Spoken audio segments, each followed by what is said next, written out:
You know I ain't no angel. I've been around the block. I actually forgot more than you know in my life. You know, that's totally a Pacino thing. I forgot more than you know in my life.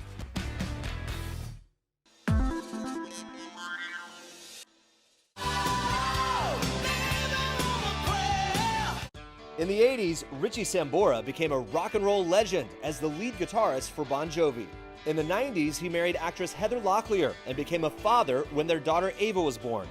But by 2013, Richie and Heather had been divorced for 6 years. That August, after 12 albums and countless hits, the Hall of Fame guitarist shocked his fans by suddenly quitting Bon Jovi. It was a tough decision, man. You know, I had to leave that band, and then I had to leave my fans too. So it was a decision that had to be made. It wasn't a popular decision by any means, obviously, but at the end of it, there wasn't really a choice. I'm really glad I did it. So I mean, it's certainly worked out for our family. Heather's doing very, very well now, and Ava's doing phenomenally. Today, the 61-year-old rock star couldn't be prouder of his relatively quiet Southern California life. First of all, I love being a dad more than anything else anywhere. That's number one. Number two, I've made my houses beautiful, and I've really taken a lot of time and a lot of care and making them mine, so everybody feels like real at home here and everybody has a good time, you know, so, and myself included. I mean, I'm proud of the way the houses have turned out because they feel good. You know what I mean? People feel at home when they come over to my place, you know, and because there's a lot of love here, you know, between, you know, obviously between the family and my daughter and myself. But Richie's fans shouldn't worry. Playing homemaker doesn't mean he stopped playing guitar. I'm making music and writing songs and getting better, and I practice more now than I did since I was a kid, you know what I mean? So I'm still continuing I taught myself how to play, so I'm continuing how to teach myself a lot of different things. I'm writing crazily, and it's going well. I'm writing with a lot of other artists besides myself, and you know, playing piano better than I've ever played, and just I'm just taking the time to try to get better at everything. You know, I got a new record coming out and looking forward for that, and hopefully this will open up and when we can go out and play live again, because myself, like a lot of us musicians, that you know, that's what we live for, kind of, in a way. Going out there and bouncing it off the people, very, very important. It's interesting because you know that you're touching people. You know that you're making people happy, and it's right in front of your face. The 70,000, 80,000 people are just losing their minds with happiness, and then they're dancing together and crying, and the memories, that's you know, right, being that songwriter and writing those songs and being a part of people's lives, the soundtrack of people's lives, is a great, great pleasure. You know, it's something that I'm very, very proud of. It's something I take seriously, and then again, not seriously.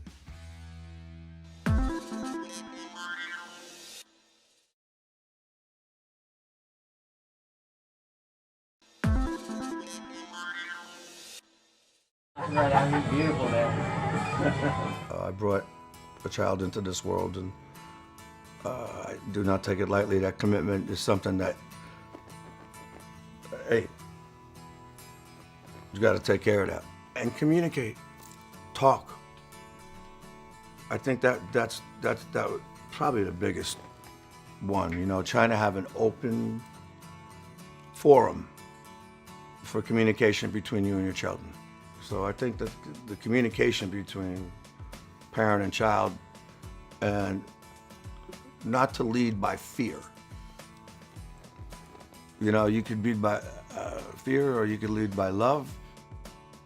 Lead by love, you know, and communication. Being on the road as much as I did, I had to teach Ava how to parent herself. And where I did it, I would observe her with other children, and then she did something a little wonky or something like that. I'd say, how would you feel if you were on the other end of that. And then she would draw her own conclusions, and sometimes it would take 10 minutes for her to apologize. Sometimes it would take a day before she realized, or a week. But I made her learn how to teach herself and how to observe things. I'm very, very proud of her and the way she turned out. She's turned out to be an amazing young woman with a bright future. She turns me on to music because I want to keep up, so she's always turning me on to new bands, new groups, new artists and stuff like that, and it really makes a cool difference. And I actually lean on her opinion a lot, because she's here listening to all the music when we're all making it here. She obviously grew up with it, so it's intrinsically in her bones, number one. But yeah, she's singing all the time, and she plays a little guitar. She is, she's who she is. That's it. It's like, and that's very, very, very good. She's, she's a great friend, obviously a great daughter, great granddaughter, and she's just dedicated to being a good person. And she is, and she's fun and smart. When she was a kid, I said to myself, all right, well, she has my gregarious nature and Heather's good looks. We're in trouble. That should be a lot of fun. We navigated it very well. Yes.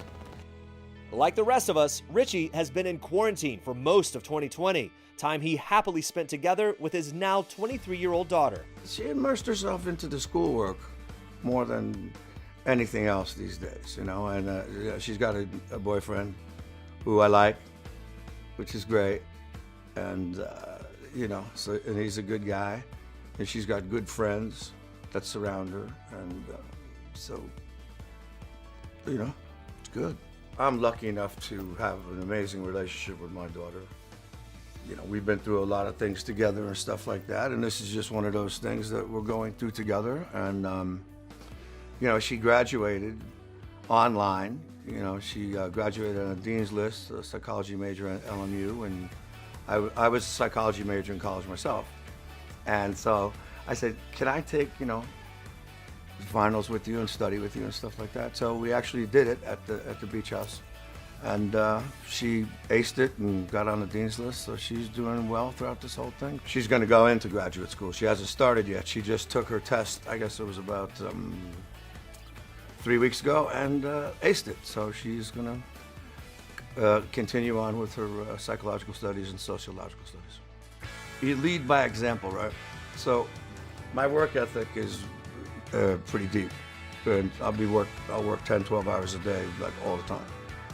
And she sees that happening, and then sees me doing the work. So I think that that kind of transferred into her, because my parents transferred that to me. They were both very, very hardworking people, and my grandparents transferred that to them. So. 7 years after leaving the band, Richie would be hard-pressed to pick his favorite Bon Jovi song. But there is one he's finding more and more meaningful every day. Obviously Living on a Prayer has to be up there only because it got to so many people. It still gets to a lot of people. It's one of those ones that make people feel great every time they hear it. There's an inclusive part of it. The inclusion part. We gotta hold on to what we got. Everybody's been there, man. We all been there. It was everybody struggling at one point to make ends meet, and damn, is that song ain't relevant now, huh? So you never know when you do stuff like that, how it's gonna affect people. And then later on in life, it comes around and, whew, hey, I need that song. It's a pleasure for a guy like me to offer it to people. Because once you write it, it's not your song anymore. It's everybody else's song too. So it's really not my song. It's something that I came up with or whatever, and then it became everybody's anthem. Still is.